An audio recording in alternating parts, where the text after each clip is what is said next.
You were taught that silence means you lost.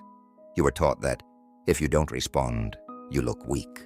That belief is one of the most effective control mechanisms people ever learned to use against you. By the end of the video, you'll be able to harness this tool. They tell you if you don't explain, you look guilty.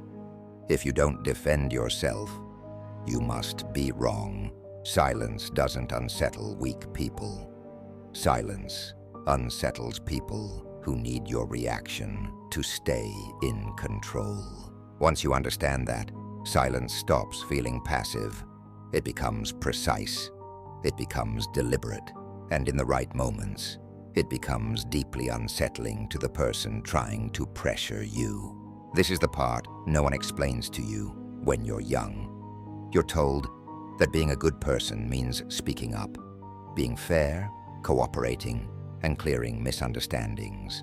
You're taught that if someone accuses you of something, the right thing to do is to explain yourself, to be reasonable, to smooth things over. That works in a perfect world, but this is not a perfect world. In the real world, moral language is often used to rush you, to push you into action before you've had time to think, to make you uncomfortable enough to comply. And silence breaks that mechanism. At some point in your life, you noticed something strange, or you will notice very soon. The people who pressured you the hardest didn't want clarity. They wanted speed.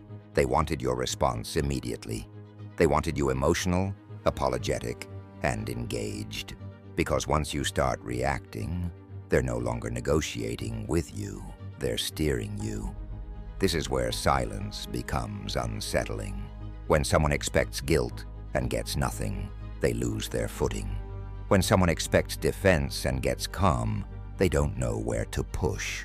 When someone expects obedience and is met with delay, their leverage disappears. That's not cruelty. That's structure. Here's why silence works. Most people rely on reactions to maintain control. They speak to provoke something in you. Guilt, anger, fear, the urge to explain. Those reactions are signals. They tell the other person where your weak points are, what words move you, what tone works. Silence removes the signal. When you don't respond right away, the other person has no feedback. They don't know if their tactic worked. They don't know if you agree, disagree, or are unaffected. That uncertainty is deeply unsettling to people who rely on pressure. This is why silence feels uncomfortable at first, especially to you. You were trained to believe that being quiet is irresponsible, that not responding is rude, that a good person always clarifies, always reassures, always explains. But there's more to this. A good person who explains everything becomes predictable. And predictability is easy to exploit. When someone accuses you and you immediately respond, they now control you. You've agreed that you owe an explanation. You've stepped into a position of defense, even if you did nothing wrong. They win, you lose. Silence refuses the frame. It doesn't argue. It doesn't attack. It doesn't comply. It pauses, and that pause forces the other person to reveal more of themselves. This is where people fall short. They think silence is about winning arguments. It's not. Silence is about removing leverage. It's about stopping the automatic exchange where accusation equals response. You always fall into the same trap. You hear something like, "That wasn't fair. I thought you were better than that. After everything I've done for you." Your body reacts before your mind does. Your chest tightens. Your thoughts race. You start explaining. That reaction is the hook. Silence cuts the line. When you don't react, the other person often escalates. They repeat themselves. They add emotion. They sharpen the accusation. That escalation tells you something important. They expected compliance, not discussion. Silence exposes intent. This is why silence feels dangerous to use at first. It goes against everything you were taught about being good and cooperative. But being a good person does not mean surrendering your judgment the moment someone pressures you. There's a difference between being honest and being available. There's a difference between being fair and being pliable. Silence protects that difference. This isn't silence all the time. This is a fatal mistake people make. Silence is not withdrawal. It's not avoidance. It's not stonewalling. Silence is timing. Early in your journey, silence may just mean not responding right away. Taking a breath, letting the moment pass without filling it. That alone is powerful, because most pressure relies on immediacy. As you harness true power, silence becomes selective. You choose when to speak and when not to. You stop responding to bait. You stop explaining yourself to people who benefit from misunderstanding you. When you become a true master, silence becomes calm presence. You don't disappear. You don't retreat. You simply don't feed the pressure. This progression matters. Hit the like button if you're ready to start using silence like a true master. When you first use silence, you won't be ready. You may panic, you may feel guilt, you may break it too soon. That's normal. Silence is a skill, not a personality trait. The reason silence unsettles people is simple. It removes the emotional reward they need. Pressure works because it produces a reaction. Guilt produces reassurance. Accusation produces defense. Shame produces apology. Those reactions confirm that the tactic worked. Silence produces nothing. And when nothing comes back, the other person is forced to sit with their own behavior. That's uncomfortable. That's destabilizing. Their fragility becomes exposed. That's why silence feels powerful without being aggressive. This key is why people who rely on pressure often accuse silent people of being cold or manipulative. This accusation is revealing.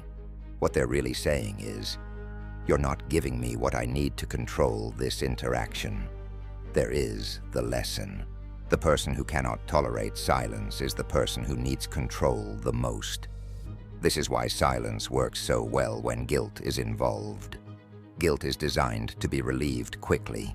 The longer guilt sits without resolution, the weaker it becomes. Silence stretches time. It delays relief. And in doing so, it drains guilt of its power. Here's where this gets more uncomfortable and more useful. Silence also unsettles you. When you stop reacting, you're forced to confront your own habits, your need to be liked, your fear of being misunderstood, your discomfort with tension. Silence exposes where you've been outsourcing your self-worth. This is why silence feels heavy. You're no longer being guided by approval. You're standing on your own judgment. This is the real benefit of silence. It trains self-rule. When you don't immediately respond, you give your thinking time to catch up with your emotions. You separate impulse from decision. You stop letting discomfort decide for you. And when you learn to do that, this is how you move from reactive to deliberate. People who master silence are not passive. They are selective. They use discretion in choosing their responses instead of donating them. Here's the secret. Silence often produces better outcomes than arguments do. Arguments harden positions. Silence creates space. Arguments invite counterattack. Silence invites overexposure. When someone keeps talking to fill the gap, they often reveal more than they intended. Silence forces the other person to show their hand. This is why silence is unsettling in negotiations, conflicts, and emotional confrontations. The person who speaks less often controls the pace. The person who reacts less often controls the frame. Now it's time to focus. There's a very real danger here. If you use silence to punish or intimidate, you will become what you're attempting to avoid. Silence is not about dominance. It's about clarity. It's about refusing to participate in distorted exchanges. Silence used well is calm. Silence used poorly is hostile. The difference is intent. Your goal is not to make others suffer. Your goal is to stop being pushed into choices you haven't evaluated. This brings us to the hardest truth. Most people become unsettled by silence because silence forces responsibility back onto them. Without your reaction, they must own their words. Without your reassurance, they must sit with uncertainty. Without your compliance, they must justify themselves. Many people can't do that, so they push harder. And this is where you must hold your ground. If you break silence the moment pressure increases, you teach others exactly how long to push. If you hold it calmly, pressure loses its usefulness. This doesn't mean you never speak. It means you speak when your words will be effective, not when they're demanded. There's a reason disciplined people are described as intimidating without being loud. Their presence isn't noisy, but it's firm. They don't rush to fill space. They don't chase approval. They don't explain unnecessarily. They let silence do the work. This is how you improve from wherever you are right now. If this is new, start small. Don't announce silence. Just delay. Pause. Count to 5 before responding. Let conversations breathe. Notice how often people rush to fill the gap. Once you've mastered this, practice selective silence. Respond to substance, not tone. Answer questions, not accusations. Let emotional language pass without engaging it.